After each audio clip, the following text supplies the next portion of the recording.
Hey fellas, let's keep the fun going. Last time we made the case for colonizing Mars, colonizing space. The next natural step is to talk about how we might go about doing that.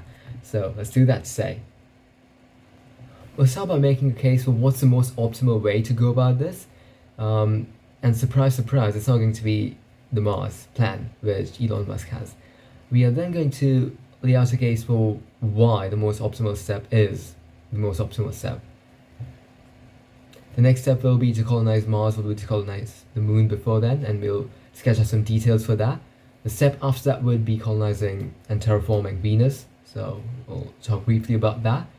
And we'll end with a really brief conversation about how I would go about this whole process in the future. I have a longer version of this where I'll be discussing the institutions that might crop up, the geopolitical situations that might come up, the models, economic models, socio-political models that might emerge when we start inhabiting these new planets, these new bodies. But all of those discussions, all these dynamics, they are for a different time. But maybe I'll just write a really long essay, which is the plan. So if you want to delve deeper into it, I'll share an essay in the description later once I'm done with that. So let's dive right in. I mentioned that we're not going to likely start with Mars, and if we are, that still doesn't seem to be the most optimal option. And there are a multitude of reasons for this. The most obvious is that it is quite far away, it's 100 million miles away. To get anything to that distance takes us a while. Even our best predictions with the best rockets we've got and with the technologies on the horizon, it'd still take at least 8 months. Reduce that time, cut things here and there. But still, again, it's not just about getting there, it's about getting a lot of material, a lot of mass there. And getting mass off the planet, it's very costly. So yeah, every single detail has to be really deeply spelled out and thought out. Then there's the fact that while Mars might seem like the best bet for a long-term habitation project, it really isn't. It does not have an atmosphere to speak of, 1% of our planet, and so you're not being protected by cosmic rays. It doesn't have a magnetic core, which again means that you're not going to have any protection that our atmosphere and our magnetic core provides us. It is way too cold, way colder than Antarctica on a good day. Sure, it can reach up to 20 degrees, but that's the maximum temperature. The average temperatures are going to be roughly around 50, 60 degrees, minus 60 degrees.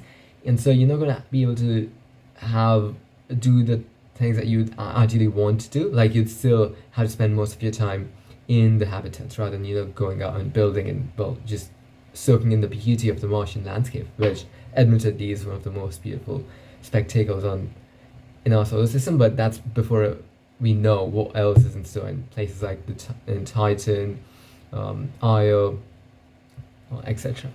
So if Mars is not the best option, and because of similar reasons, if Moon is also not the best option, where should we start? I think colonizing space is the best path. Literally colonizing space, empty space, rather than colonizing, well, a piece of land like Mars or Moon. We already have some experience of this. We've had the ISS in orbit for, I think, more than 20 years now. And 20 years ever since ISS has been in orbit. Ever since that time, there's always been someone off planet, a human person off planet, which is pretty remarkable when you think about it. But so we basically had these people live in this microgravity environment, right? We just want to do it at a larger scale instead of doing it for 10, 15 people. I don't know the maximum capacity. I think it's roughly in that range. We want to do it for hundreds of thousands and eventually millions of people. And solutions for that, there are a couple of really compelling solutions. One is the Bishop ring. Imagine a ball. Now cut a small section of that ball. And so you've got this thin strip, but do it at a large scale, at a scale of where the radius of this ring is, let's say, 500 kilometers or 1,000 kilometers.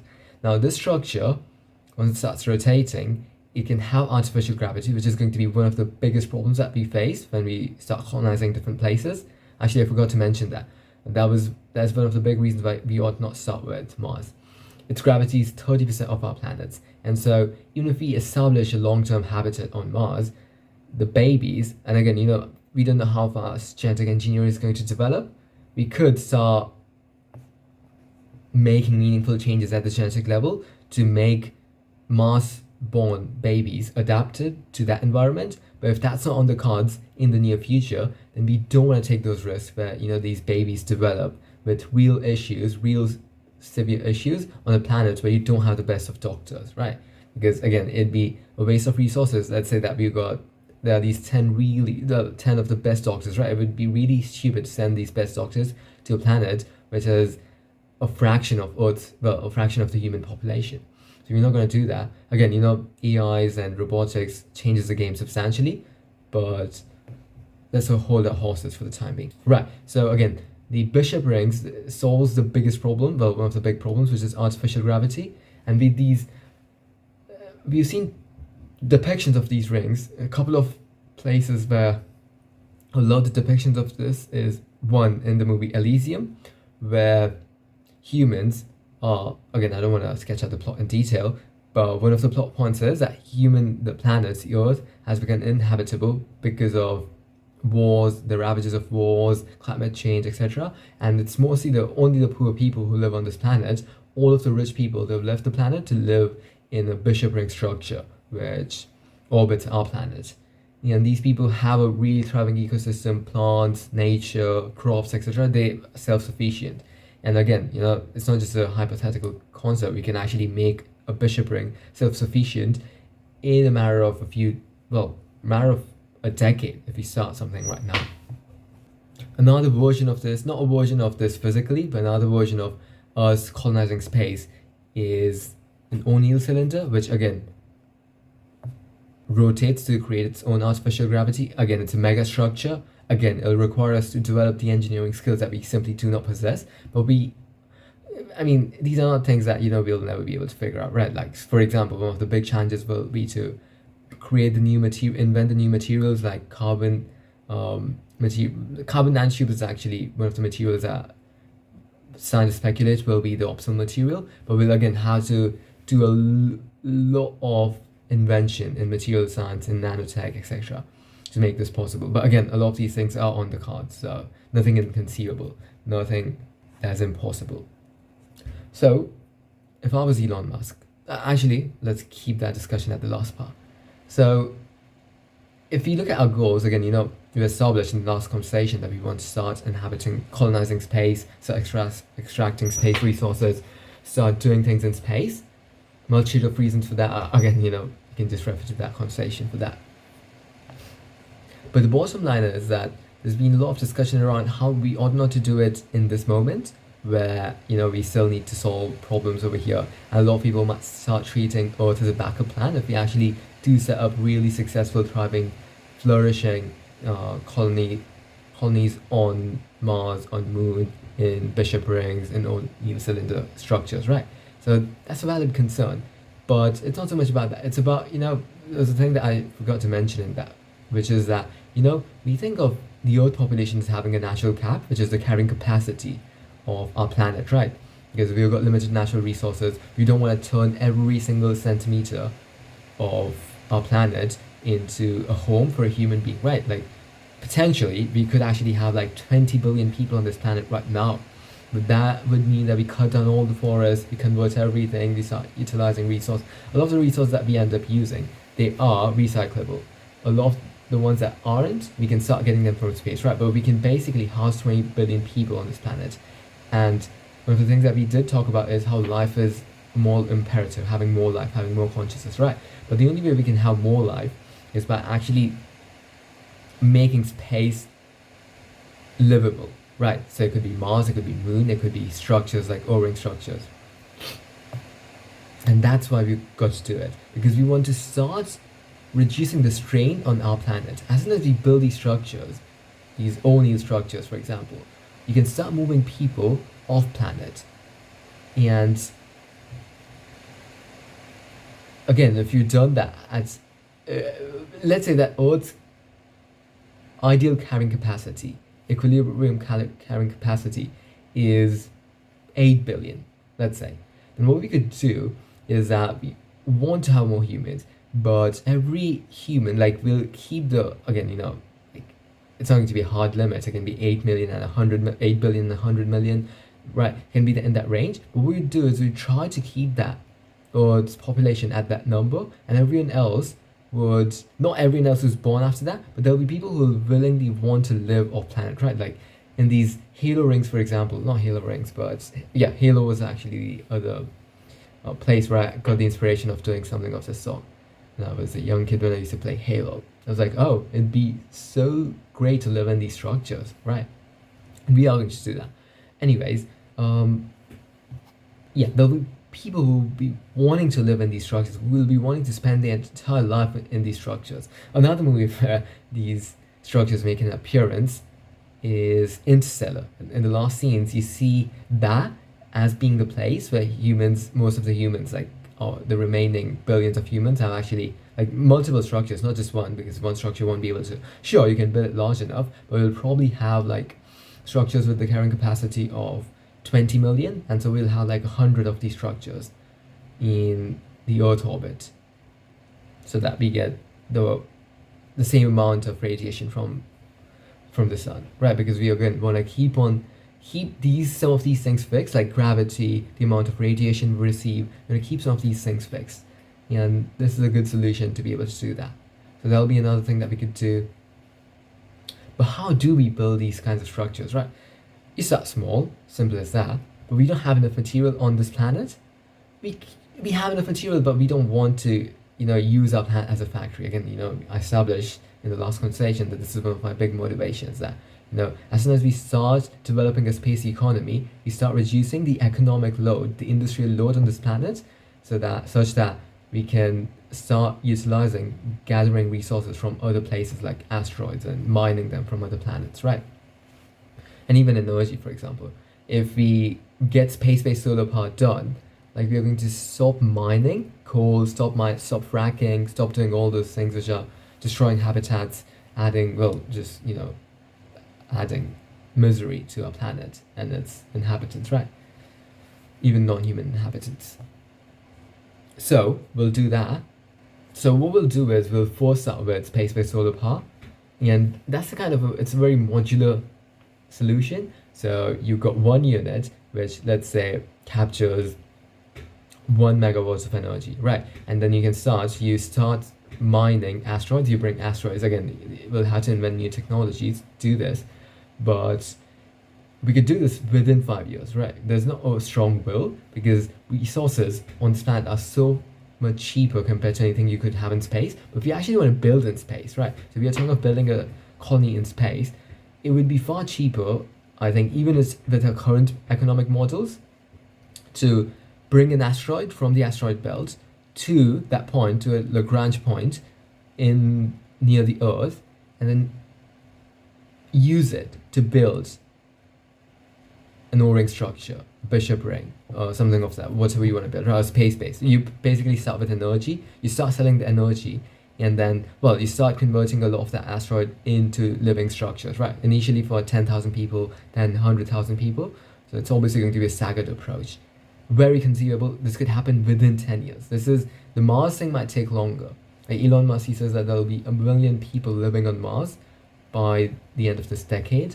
I find that to be implausible for all sorts of reasons. One is that we only have a few cycles, right? Like, there's only once every 2 years do you find that time where it'll take you 6 to 8 months. Beyond that, when our planets are the closest, right?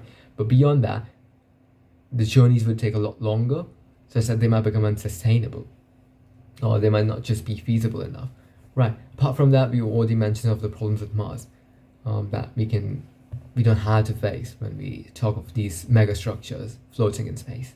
So yeah, we start with we also make the economic, and there are a lot of rare earth materials that, for example, you find one particular asteroid in the asteroid belt, which is full of trillions of asteroids, and that could have enough of that particular rare earth material to double or triple or quadruple or quintuple Earth supply, right? And there are a lot of, for example, where we don't really have strong, but some materials, with some technologies, we do actually have these being the bottlenecks. So you also remove those bottlenecks, and again, you increase the rate of that technology's development because you just added so much more to the supply, right? To one of the constraining factors. So yeah, we do that. And then, and once we start building these mega structures, at the same time, obviously, we also spend some resources, some of attention on colonizing Mars and Moon, right? We start with Moon. It's going to be our intermediate port to actually launch Mars missions because we'll be mining the Moon, we'll be getting resources from the Moon to go to Mars, right? Because again, resource getting stuff from Earth to Earth's orbit is very expensive. If you're talking of billions of, not billions, but millions of tons of material, which we'll need to have to set up a self-sustaining colony, then that's going to require us to be far more pragmatic. And Moon is the best option for that, right? We can, even if we scrape the entire surface of the Moon, right? Because the Moon does not have, sure, I mean, you can call them some of those features exciting, like some of those big craters, but the Moon is geologically, it has no atmosphere, it has no seasons, it has no active geology, right? So it's a pretty boring place, all things considered. And we'll be, when we take a longer term view, we'll be finding moon-like structures, moon-like bodies at the tune of like hundreds of millions and billions over the next few million years, right? There's no rationale for preserving the Moon as it is. And again, even if we start utilizing, like, make it the sole source of stuff, raw materials, it would take us like a few million years. Might not take that long, but maybe 10,000 years to actually utilize it to the fullest, down to its last atom. So yeah, there's no risk of us running off the Moon anytime soon. Even if we just explicitly state that all the resources that we want, well, that we cannot get from Earth, we are going to get from the Moon. There are obviously going to be effects like in the extreme hypothetical. We are not going to do that, but in the extreme hypothetical scenario where the Moon ceases to exist, what happens to Earth and its rotation? Like, sure, there are things that need to be considered, but so far away from that point that it does not really entertain a discussion at this moment. Right, so now we have set up a Moon, we have set up these large megastructures with hundreds of thousands of people living. We started setting up these bases. We already have bases on Moon. Different countries, though, like some of the countries with the best space agencies, USA and China would be top.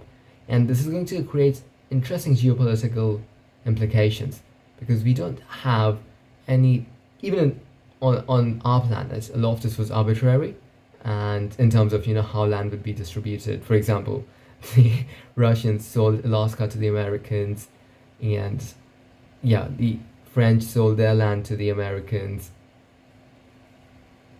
Yeah. So we've seen these kinds of deals, and you might see more of that happen on Mars and on Moon, but because there'll be the AI and robotics element, you could colonize far more of land in a far shorter span of time, right? So for example, whoever reaches the Moon first and sets up a self-sustaining colony, for example, if it's Elon Musk, he could lay claim to the entirety of the planet, right? Which again, no government is going to allow, but you're operating outside of the governmental jurisdiction at that point. New rules will have to be invented, new laws, new systems of governance, etc. And that's his whole plan, right? Like, he wants to move away from Earth's inhibiting and limiting governance structures. I was actually thinking about this today, that democracy, like, it's like mob rule, right? And again, all the political systems have their own problems, but democracies, which is much heralded, it's got serious issues. Like, case in point, I realized today that I cannot think of a single example of a nation which became rich after it became democratic. Right, most of the rich nations with the best democracies actually became rich before they became democratic. We are talking mostly of the Anglo nations and European nations, right? Most of the nations which have democracies at this moment, they are not able to grow at the rates that they could potentially grow because there are so many competing interests pulling things in different directions, right? Rather than having a unified direction like the CCP has. I'm not, again, I'm a libertarian. I just don't like the notion of the top-down government. But I'm just saying that you shouldn't accept even democracy to be the best government, right? And these are things that we can actually experiment with and we'll have the freedom to do that once we have private agencies and companies like Elon Musk, SpaceX, have their own land on Mars and on the moon, right? So it's going to make for interesting times. Now we obviously want to be careful because you could argue that a lot of the systems that we evolve, like democracy, you could call it an evolution of the human impulses. Everything that happens in society, even at the largest level, it's a reflection of our impulses and how it's come about by all of these different competing forces, and then some of the ideas went right. Like even communism, for example, it's not gone away, and especially with young people, they think that that's the answer to everything. Young people in American colleges, but that seems to be something in that particular idea. And what that thing is that something about human nature pulls at that, right? There's a pull towards communism with some people, right? So again, a lot of these big ideas, large scale ideas, actually come from a very personal, very individual levels. But yeah, so where I was going with this is that a lot of the things might not actually change that much on the other planets because it's still humans, right? So it'll be interesting, but to see how some of these things evolve. A lot of the ways that things have evolved has been results of completely arbitrary accidents. And so when you're starting from scratch, when you're starting from first principles, you can design the best system. So that's what one of the things I'm very excited about. So now we've got colonies on the moon.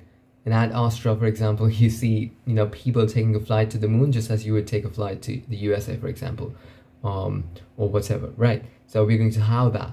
And it doesn't take that long, by the way, like 3 days to reach the moon with our current technology. Well, actually, I think Neil Armstrong's ship, I think Apollo 11, took 3 days.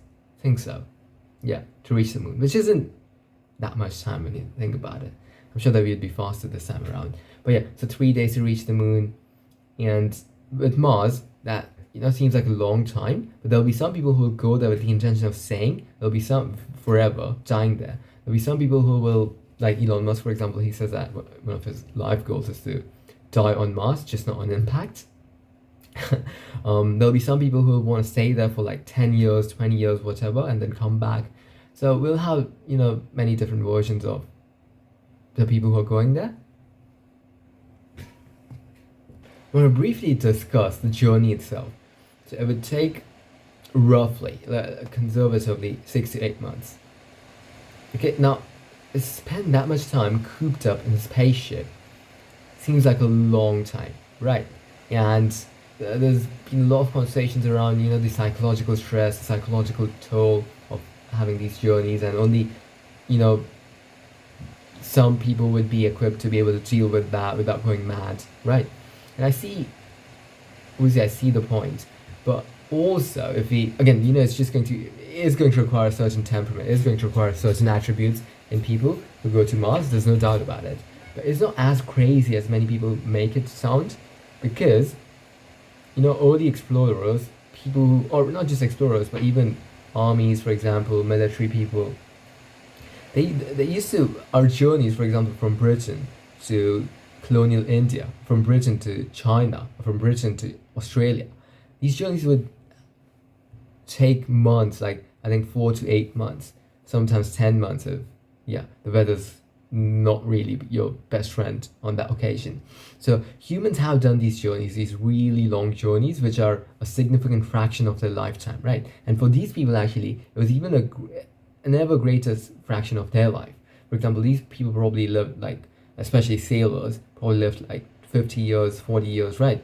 Because there's so many things that you can, before we realize that scurvy can be cured by having vitamin C, like lots of people would die because of, like, there were all sorts of reasons all sorts of things that could kill you on these long journeys. So the average lifespan of these people would have been like, 30, 40, 50, whatever, right? And yet people were willing to take these journeys. And then you read about the tales of these people. For example, they were very psychologically very sound, very well equipped. You read about Roldo Munson, you read about Scott, and you hear these tales, and again, he always picked up very exceptional the most exceptional of people in the British society. Like I think he had placed this ad saying that it's going to be the most tedious journey. It's going to be the most horrific journey, and I want people who can face the hardiest of circumstances and survive and thrive. Right. So he obviously cherry picked those people, and that's a very tiny proportion. But I think probably there'd be millions of people who would be willing to go through these long 8-month journeys.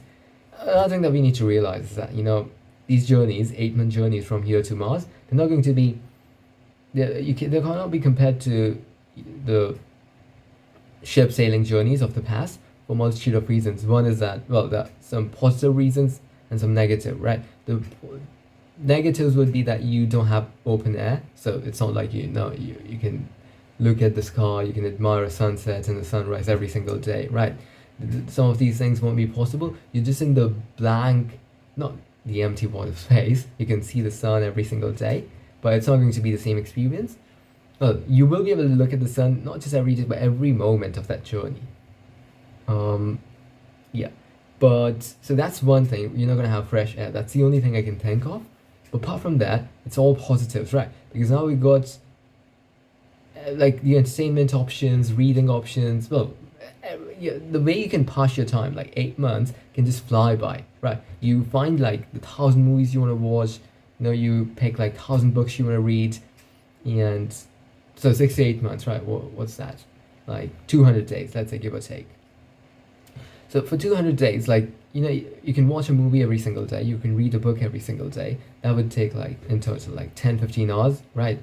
So like yeah, it doesn't sound crazy. And then hopefully you will have some of your friends along. You will still be able to communicate with. It won't be great, like those communications. Actually, communication is going to be one of the problems, because once you go far enough, there's going to be so much latency, so much lag, that you're just not gonna be able to have a meaningful conversation. Like you'll have to say that it won't be in real time. Put it differently, that's going to be one problem. But hopefully you'll have convinced some of your friends, at least one or two. So you'll have that emotional companionship. If you've got a partner, I think that'd be the ideal circumstances for people who are looking to. A lot of American explorers who were going to the frontiers, they were couples. So I think that would be psychologically healthy. Yeah, so I think that particular journey time is as big of a deal as many people make it out to be. So yeah, once we reach Mars, then initially we are going to most of the people will be engaged in setting up the colonies. So these are going to be people who are going to have to be very resourceful, who are going to have to be very, we don't want to say poets and philosophers at the start, or theater kids, or whatever, right? We will need to take engineers and scientists at the start, and people, mechanics, builders, creators, right? People who can actually do stuff, and who want to basically push the frontier. So that'll be that psychological profile, the work profile of those people. And then eventually, slowly, like every ship is going to take like 100 people. Elon Musk's plan is that they'll be able to send 100 starships every single day. So by that token, you're sending 10,000 people every day. And so if you want to reach your target of 1 million, then you need to 100 days. Whoa, that's all it takes. 100 starships a day sounds like a lot. So conservatively, let's make it 10, right? So instead of 1,000 days, instead of 100 days, it takes 1,000 days. So in 3 years, we could send 1 million people, and at that point, it's become a new country. Yeah, what would be the name of that country, right? Interesting questions that we'll delve into in the essay that I'm going to write, the joining essay. But yeah, it's going to, again, a lot of these dynamics are going to depend upon whether there are other serious players. For example, SpaceX is not going to, it's a private company, and Elon Musk is a libertarian at heart. He's not doing it for, obviously he probably loves America, no doubt about it, but he's not one of those people that is going to allow the USA to usurp SpaceX, right? He's not going to allow Mars to become USA 2.0. I don't think that he wants to do that. Like, he hates the woke virus. He hates a lot of what America has become. And so he doesn't want a lot of those ideas, a lot of those institutions to come to Mars. So you're going to see friction points happening there, because the government is going to, and Elon Musk is going to be here active, and he's going to be one of the most powerful people. So you're going to see a lot of friction points there, where the government is going to pressure him into allowing SpaceX to be allowing that Mars base to become a state, a U.S. state, and he's going to do everything he can to resist it, and he's going to be successful. Because even those people who live on Mars, they wouldn't want any. A lot of those will be international citizens, mind you, and every single last one of them won't want Earth's government dictating terms on Mars, right? Because that's the reason a lot of the early people, and even now, especially early, the reason a lot of the Europeans, Britishers left America to go to Europe, to go to the New World, was to leave the old world behind, all its institutions, its trappings, its problems behind, right? And again, after a significant amount of reasons for most of the people who will want to go to the New World will be to leave the problems of our world behind. So yeah, that's not going to happen. He's not going to allow Mars to become just another. The USA could have. Don't get me wrong. Like they'll obviously through NASA, they will set up their own colonies, but that'll be distinct. And in that territory, Martian territory, US laws will be followed, but that'll be distinct from SpaceX's private territory, which will become a nation unto itself. And then obviously China is probably going to have some significant presence. Europe, if it gets attacked, and ESA is obviously one of the top agencies, so they might do it. And again, there are really smart people in Europe, really ambitious people who are trapped, who are clipped, whose wings are clipped by the EU's regulatory burden. So they would again want to redo the European experiment, but on Mars, right? So there will be a lot of people like that. So we're going to see interesting experiments happen. Russia, I don't see it being a significant player. India, I do. And again, there'll be lots of Indian people who will want to leave the mess of the government behind, the mess of their country behind. So yeah, I think those will be the major players fighting for land. Not physically fighting, hopefully, because I mean, one of the key things that we'll want to leave behind is wars and conflicts, right?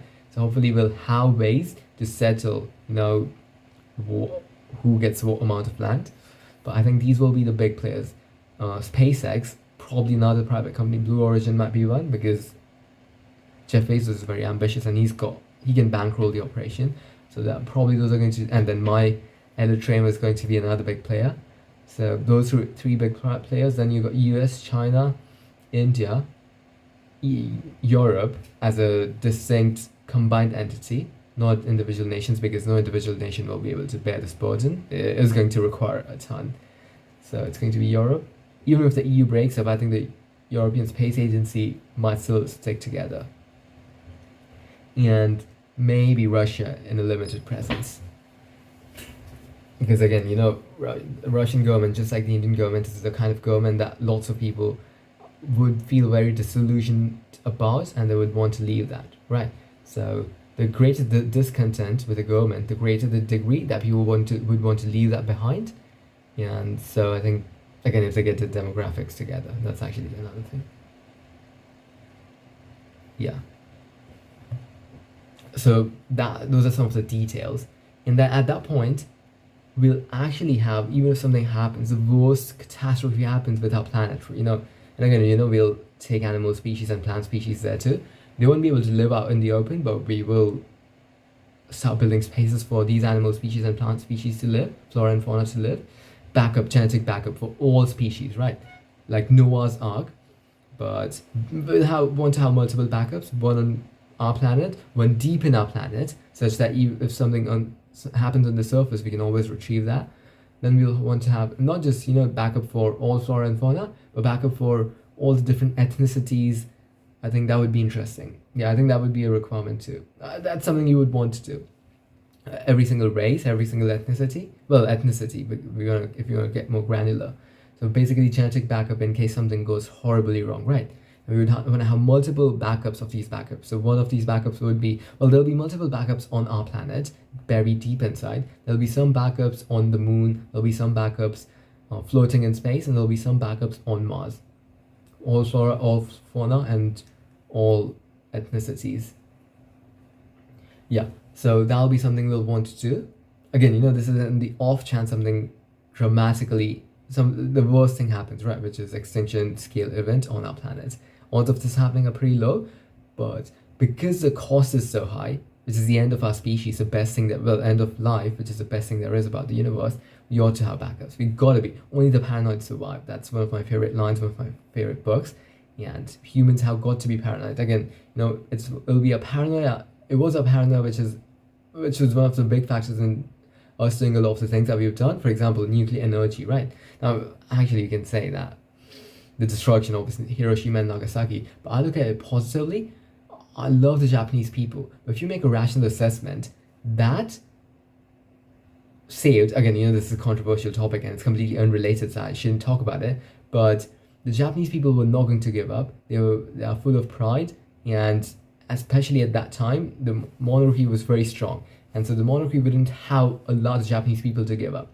And so the Japanese would have kept on fighting until the last man and woman and child, according to some military strategists, experts. And so this was a quick way. Sure, it was destructive, it was the worst thing done, single act, but the good that came out of it, in terms of, Japanese lives being saved, I think, and all the future wars that have been prevented because of that, all the future death and suffering that has been prevented because of that, because we saw the destructive power of nuclear wars. I think, yeah, so that's the way I think about that particular thing. Why did I mention this? Oh yeah, I was connecting it to the paranoia point, right? Where a lot of the great things that we've done has been because we have been driven by our paranoia. So, yeah, like going to space, going to moon, etc. Even a lot of those things, right? So, yeah. Once we start doing that with Mars, and once we start terraforming operations, which is going to take a century, couple of centuries, for example, we'll want to set up a magnetic shield, and that's going to require us to, we're not going to be able to do anything with the core in the early stages because we won't have that technology. Eventually, we'll want to do that too. But before then, we'll probably want to set up superconducting cables around the planet, massive cables, to create an artificial magnetic shield. We'll want to increase the rate of rotation. That sounds crazy, but at some point we'll want to do that to increase the amount of gravity. And we'll want to, what else would be, what are the other big things that we'll need to, obviously, thicken the atmosphere so that it can provide, well, it can retain the heat, it can protect us from the cosmic rays and other dangers from space, like micrometeorites, while burning them up, and it can, yeah, basically make the atmosphere livable so that eventually we can walk out on the Martian surface, well, increase the atmospheric pressure. I think that's a big one too. Yeah, so that we can walk out onto the Martian planet without having a helmet, without having a spacesuit on, right? Just as we can walk on Earth without needing anything special. We can walk naked on our planet. If you were to do that on Mars, your blood would boil.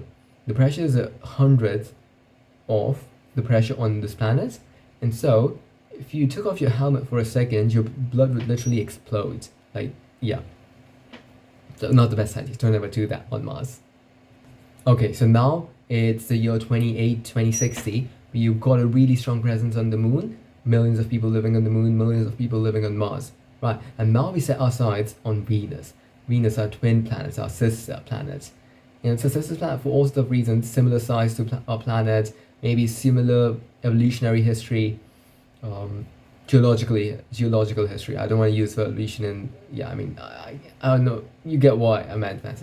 Okay, so similar evolutionary history, geological history, and then runaway greenhouse effect, just rendering it completely inhospitable, where you got temperatures of 500 degrees, 450 degrees, the pressures that would crush your very soul into smithereens. So completely unlivable, unlike Mars.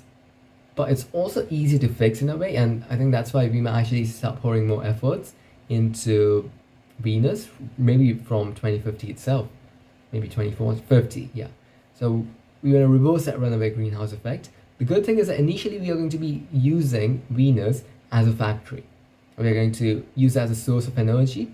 We're going to start taking energy out of the atmosphere, right? Because you want to you want to reduce the heat, so you start taking the energy out. And maybe you also So, because at that time, our understanding of chemistry, our understanding of the atmospheric process would be so advanced that we can actually create our own processes.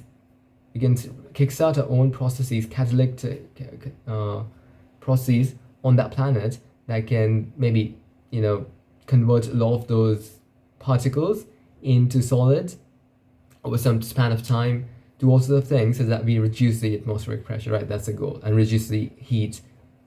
And then once you've done that, then it would become like our planet in terms of gravity. Its rate of rotation is also pretty similar to our planet's, by the way. So you get similar night-day cycles, which again is a huge bonus. It's also quite close to us compared to Mars, so that'd be a nice bonus. We'd also get a lot more units, energy per unit square, because of its closeness to the sun. So again, great bonus. Yeah. So at that point, once you've taken out most of the heat, once you've equalized the pressure to what we want it to be, then we can start building our bases. Initially, though, during the initial process, most of our bases would be floating because the closer you get to the surface, the higher the temperatures and the higher the pressures. Yeah, because I think there's rivers of lava on the planet, rivers of sulfuric acid. So yeah, lots of stuff to figure out, but it'll be an exciting process to terraform that planet too. So by the year 2100, 2150, we'll have started, well, by the year 2080, we'll have kickstarted the terraforming process on both these planets to a substantial degree. We'll have gone through a substantial percentage of the terraforming process, probably 10% in Mars' case, and 10%, 5 to 8% in Venus's case. And eventually, by the year 2100, we could have millions of people living on these planets, eventually billions by the year 2150. Which will be a good thing because by that time, easily you'll have figured out immortality. And so if you want to keep on having new people, we'll want to have a lot more space. And these planets will increase the human capacity. When I said that you would use the word human capacity, it's like how many people alive can you have at a given point in time? Right now it's constrained by us being constrained to this planet. So let's call it roughly 9 billion, 10 billion, right? There's the optimal capacity. The optimal capacity is actually lower, but let's just use 10 billion as a number for that, which is roughly in that range.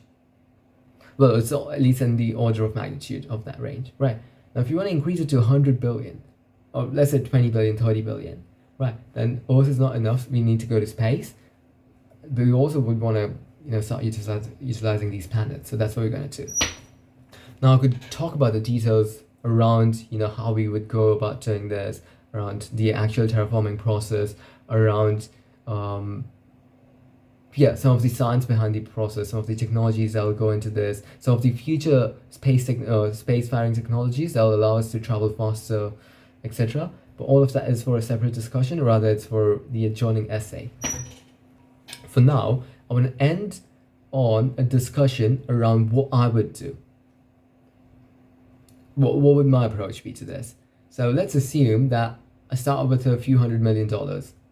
This is the plan. I don't know if it's going to come to fruition. I'm going to do my damnedest to make this happen because this is something I'm super passionate about. I did astrophysics at university. Ever since I was a young kid, I've been enamored by space, by the prospects of colonizing space, by the prospects of wanting to spread our flame of consciousness around the cosmos, right? It's just this huge, vast, empty space.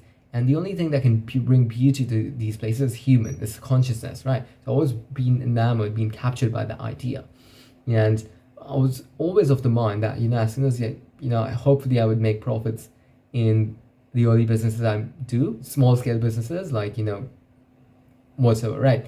And then eventually I'll be able to build up a large enough pool of wealth that I can actually put my money to,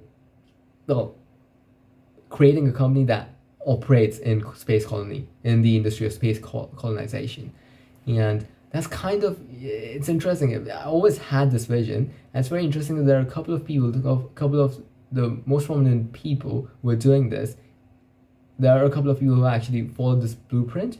Elon Musk, he started with a pretty simple app, well, not app, but pretty simple software. It wasn't the simplest, but it was still relatively simple compared to the kinds of problems he's working on. X, which was, helping restaurants basically establish their presence on a digital map so that people could find them easily. And then he went from there to PayPal. So it was a progression of the complexity and the scale of problems that he was solving.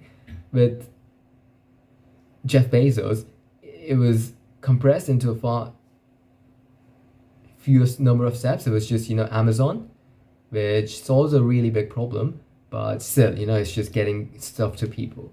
And then you want to take on something a lot more inspiring, which he did, which he is doing with Blue Origin, right? And that's something that I hope that I don't want to say emulate, but that's the kind of the path that I always wanted to follow ever since I decided that I want to actually build my own stuff. Because space is just, the implications of us being in space, they're the greatest thing that, like, I cannot even put this in words, right? Us being in space. And I can say that me making it, being a part of that process of making that happen, and that's expanding. It's just such a large playground, such a large canvas upon which to do your best work, right? Like space can be a masterpiece in a way. Like if you want to start anew, if you're tired of the politics of our world and how these dynamics work, if you want to start anew, space is the way, space is the path. It's like people back in it's like the Europeans, in the 15th century. They found this landscape, this canvas of the new world, which was obviously that required, annihilating, massacring millions of people. This will be without any victims, right? This is all pure good. There's no negativities. There's just no cons to this. There's just no disadvantages. It's just pure benefit, right? Just pure goodness, pure virtue. And so I always wanted to do that. So what would my plan be? I'm hoping that at some point in time in the near future, I'll have access to tens of millions of dollars, and I'm starting from that pool rather than, just assuming that I'm going to have access to billions of dollars and then starting from that, because that would be quite presumptuous of me. And yeah, so I want to start from a smaller scale. Now, there are problems that you can go with tens of millions of dollars. If you got that as your starting capital for a space company, you can still do a lot of great stuff. Now, you'd need there's a lot of stuff that you can invent. I've got notes around this. So Electrium is the name of that company that's going to actually be devoted to this particular endeavor, which is space colonization and building up a space economy. And I've got a lot of notes around that. I'm going to keep it very short. So let's say you start with 10, 20, 50, 30 million dollars, right? Then you can start sending satellites to space. This is, for example, WADA. Their mission was to manufacture stuff in space. Medicine, mostly pharmaceuticals, and the advantages to doing that in microgravity, in the way the bacteria, whatever they're doing, viruses, well, not viruses, but antibiotics evolve, and they've been doing that successfully. I think they just watched a video a few days back, and they launched one of the first successful missions, and that video was so inspiring. You saw this small company, market cap of less than $100 million, with just some smart, really passionate, talented people, and they're able to send these satellites to space and do something that's never been done before, right? So that was very inspiring. That kind of sets the template for what I might do. Though we'll see, there are so many different approaches. So I would pick a problem where going to space has absolute financial, economic value, and then you start growing from there. And then you start taking up bigger problems, and the space economy is going to be, at the start, within 10 years, you could argue that it's already started. As soon as the first private company entered space, you could say that space race, I wouldn't want to call it space race, but the space economy started from that point, right? Let's say BC, AD at that point. So within the first 20 years, it'll probably be worth the GDP of the USA. And this is an understatement. It's probably going to be more than that. But it's going to be that. So it's a huge pie. And it's going to grow faster than any industry's ever grown, even AI, right? Because with AI, you're still constrained by a lot of things. With space, it's completely boundless canvas. For example, if it's materials, again, all of the economics are going to change, but still, you can make some educated guesses around how these things might evolve and stay ahead of the curve. So that's what we'd do. And eventually that company is going to grow into a behemoth. At that point, you start implementing your colonization plans, right? And that's going to, for me at least, that's going to start with building bishop rings and O'Neill cylinders, whichever seems like the better option. And then you start building stuff like space elevators, decrease the cost of taking stuff to space by orders of magnitude. Right, so you contribute to basically also set up the platform for the next set of companies to, well, do their work, best work. And yeah, I really, really hope to make this is one of my life goals, to make that particular company happen. So I'm working on right now. Sure, it's exciting, it's inspiring, it's got a very human element to it. And it's very large scale. It's something that can affect every single person on the planet. So it doesn't lack for some of those things I'm looking for. But still, what you can do at the canvas of space, everything else fades in comparison. I guess there's no comparison, but that would be our next natural step, right? So this is, as I said, this has always been one of my life goals, to make that particular company happen, to make those goals happen through the vehicle of the company. And I really hope, I intend to make sure that what I'm currently working on allows me to connect the two parts together. So yeah, I think, yeah, here's to that future, here's to that glorious future in space where we shatter the limitations of the human mind. We shatter the limitations of how we might live and how we might be and how we might play and how we might create and how we might just experience reality and experience the world and experience beauty. And we live in a world of utopian abundance, and I intend to make sure that happens. So yeah, I think there's no better way to wrap this up. I thank you for the time. I'll catch you soon. Are we going to talk more about space? I think there are lots of things that we want to talk in regards to space. For example, the actual mechanics of building. We didn't talk about space-based solar power, which is one of the things I wanted to do. We didn't talk, actually space-based solar power was one of the, well, I wouldn't say the first thing, but it was one of the things which made me realize that, which kind of increased the absolute pull I have towards space in terms of company building. Not just, wanting to go to space, wanting to live in space, wanting to, well, spend my life on Mars, whatever. I actually don't want to do that. I love this planet way too much. I obviously would want to spend some time on Mars, no doubt about it. Sometime on Moon, sometime, etc. But my point is that lots of things that we could discuss adjacent to these themes that you might discuss in other conversations, or I'll just, have some. I'm going to have a series of essays pertaining to this. So yeah, maybe I'll share that. I'll see. But for the time being, thank you for the time. I'll catch you soon. Cheers. And Merry Christmas. Well, a day too late.